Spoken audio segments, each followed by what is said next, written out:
Coach to give us an opening statement, and we'll take your questions for E, Sean, and Keelan. Thanks. Well, I think, as I said last week, and I think our guys understand this, we got we got a long way to go in a lot of areas. I think the good thing we felt good about here in some ways today is we were a little more connected in some areas than what we were last week. I thought our guys did a better job of doing their job, which connected us. They looked a little tired probably from the game on Wednesday night, to be quite honest with you, but I just thought, we did a good job. We knew they were going to test us in some ways, and they certainly did. And we were able to make some shots there late, which opened it. But I was pleased with our approach for the bulk of the game and our approach defensively. And we all know that that's going to have to be something we're going to have to be good at this year. Coach, I know with a Division II team, you're bigger, stronger, more athletic, so you're going to get more one-on-one opportunities than you might against Villanova. But just 11 assists on 32 makes. What did you think of your ball movement? I thought it was good. Yeah, I thought the way they played forced you to kind of deck it some. They were eliminating some ball reversal. And I'm sure we could have moved it at times a little bit better, but I thought they were able to, our guys were able to create some good offensive opportunities. I thought we made some timely passes to Sean there, and a couple of really nice kickouts. It's always something we can improve on, but I thought we did some good things there tonight. Did you say anything specifically at halftime to fire up the team coming out of the second half? Sure, that early 15-0 run, they got several consecutive stops, and really hadn't gotten that many consecutive stops in the first half. No, I just think we had to be better. I think we kind of took a pretty tactical approach in terms of being better in some areas. I did think that they beat us to some loose balls there in the last part of the first half. I think we knew they were going to be able to make some shots and challenge us in some areas. And listen, I think the thing that this group has to understand and does understand is we got a long ways to go. And we got a long ways to go in a lot of areas. So they understand that when you come into halftime, there's a lot of areas we have to be better in to give ourselves a chance. And I was pleased with the response. Keelan, what did you think the difference was in the second half, or was it all that pronounced? We just had a different approach defensively. Came out with more energy, more fire, and came out with more loose balls. And like the coach said, the toughest team sets the rules. And I think we set the rules in the second half. And offensively, just flowed with the ball. Got great shots for each other. And I think we did a pretty good job with that. Coach has really asked you to be more efficient scoring this year. It seems like you've done that in the first couple of exhibition games. Is that, are you feeling more at ease with when you shoot from outside, when you go in, when you do the right thing at the right time? Just knowing when to take good shots. I think we're taking pretty good shots for our team, and for me to be efficient. That's what I'm out to do every game. Or I know defense is going to collapse on me on my drive, so I got to find the kickouts from all the teammates like Sean and a couple other guys, and we'll be good with that. Did you have 2 dunks in any game last year? I don't know. Did 2? Yeah. Coach just counts 1 point, though, right? Yeah, that's right. Yeah, it's a good reminder. Yeah. Coach, Avery shot the ball well for the second straight night, but what does he do offensively to help your club other than the obvious making shots? Well, he does a pretty good job of being in the right spots at the right time, and you have to know where he's at.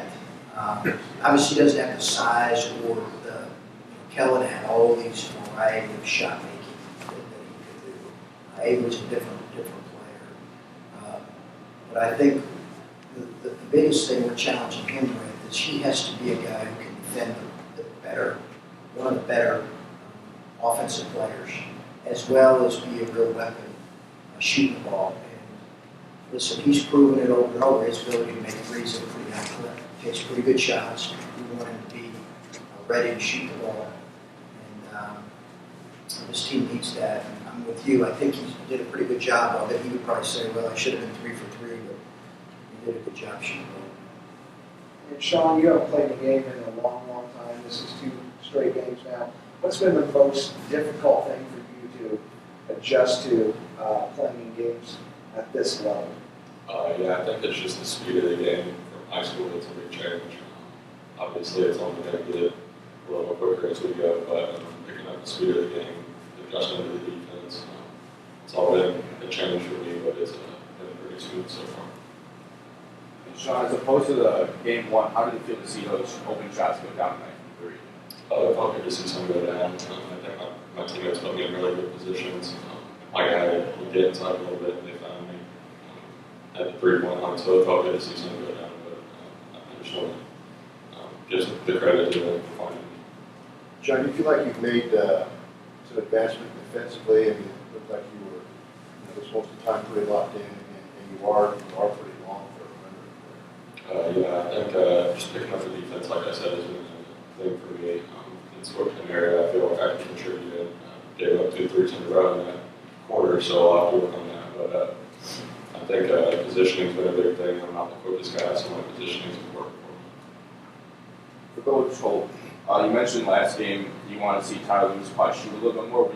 What do you think about his overall offensive production tonight? Yeah, when I went back and looked at the tape, there was only one time where he probably last game where he probably passed up an open 3 that he could have stepped right into. So, I showed him that in film, but Tyler's the kind of guy that he's very capable of making open 3s, so we want him to be ready for that. Against some teams, he's going to have trouble finishing at the basket because of his lack of size, and that's where he has to continue to spray and find his teammates. But I thought he did a good job.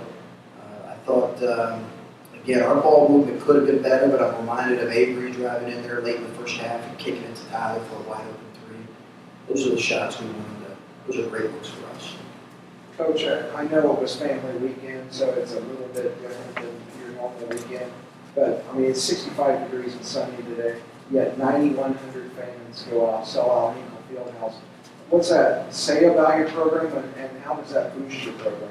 Well, I appreciate you bringing it up because it gives me a chance to just say thank you to everybody who came. I know speak for our guys when I say how exciting that is for us on an evening like this to come in, exhibition. They know it's not a real game, and yet they were here. And we're just, we know I think we all know what people have said about this group with what we lost at graduation. I think we're just trying as hard as we can to make everybody, when they leave, say, man, that was a fun night.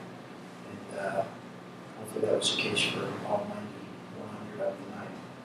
What's the timeline with Keith? Well, we think, our medical staff, we got a terrific medical staff, they're monitoring closely. I think we're going to reevaluate things on Monday and see, practice for Keith is it's really important for everybody. Have I said that? But for Keith, who hasn't practiced or hasn't, been in game situations, and now he had the back spasms and pneumonia, these guys will tell you, it's so important both for his conditioning and for him to continue to know our system at a high level. So we need to get him back to practice, and then obviously we'll kind of take it from there. But I do not know when that's going to be done. What, he's had a shoulder issue, he's had back spasms, he's had pneumonia. Has he been able to practice? Was he able to practice last year and get a lot of work in and learn the defensive system? He was. It's different though when when you're sitting out because you're on scout team, and it's just different.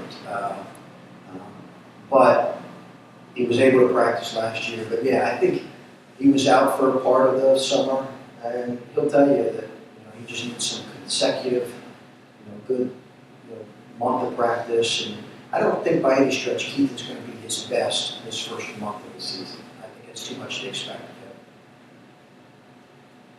him. Keith, just out of curiosity, what was the reason for the shoe change in the second half? I mean, my Kobe's I wore have more grip, and I mean, it's not a big deal for me. I just wanted to change them because I've been playing those Jordans for one game. I never practiced in them. I just did shoot around them, so I had to get more comfortable with my Kobe's. But I mean, this week of practice, I'm gonna get comfortable in those shoes, and then I'll be fine. I'm right there with him. I didn't love the call I made in the first half, so I slipped on some new shoes. Coach, sticking with fashion, why no tie by the coaching staff? You know, we've done it for the exhibitions the last 2 years, and it seems to be a hit with the rest of the staff. Imagine that. So we'll trust me. You'll see a tight knot, Windsor knot there on Saturday. Other than changing shoes, I know you can go on quite on and on, but what do you think are the couple biggest changes you see from Keelan from maybe from the end of last season to when went into formal practice this season? You know, I think Keelan's done a good job keeping his, he's hungry to get better, and I think he understands that I told him this is going to be his most difficult year. And I think he understands that because he'll have added attention, and I think he's just committed to getting better every day, and he knows he's going to have some ups and downs that a guy who commands the attention that he does typically has. So if his approach and mentality stays like it is, then we'll take whatever comes. I've been pleased with him on that. He continues to grow and mature in a lot of areas. Can you see evidence that his body fat has definitely been different? You know, I think he would probably tell you it helps him move a little bit better. You know, we've been very specific, and he knows the major areas that he needs to work on. And that wasn't one of them because he would really, since after his freshman year, he's committed tremendously to his body. I mean, you know, we don't have to say much to him at all. I mean, he eats like, salmon and asparagus on a regular basis. So, right? Yeah, it's true. So, And Matt Rose not recruiting him for cross country or anything? no, we won't do that. Not good. It's not my style. Anything else? Coach, are there any redshirt decisions that you still have to make before the first game, or is everybody going to be good to go? Yeah, good question. I don't anticipate redshirt anybody. Yeah, I don't anticipate redshirt. I think we're going to need everybody to, we're not quite deep enough. We're going to need everybody to be available throughout the year. Thanks, everybody. Thank you.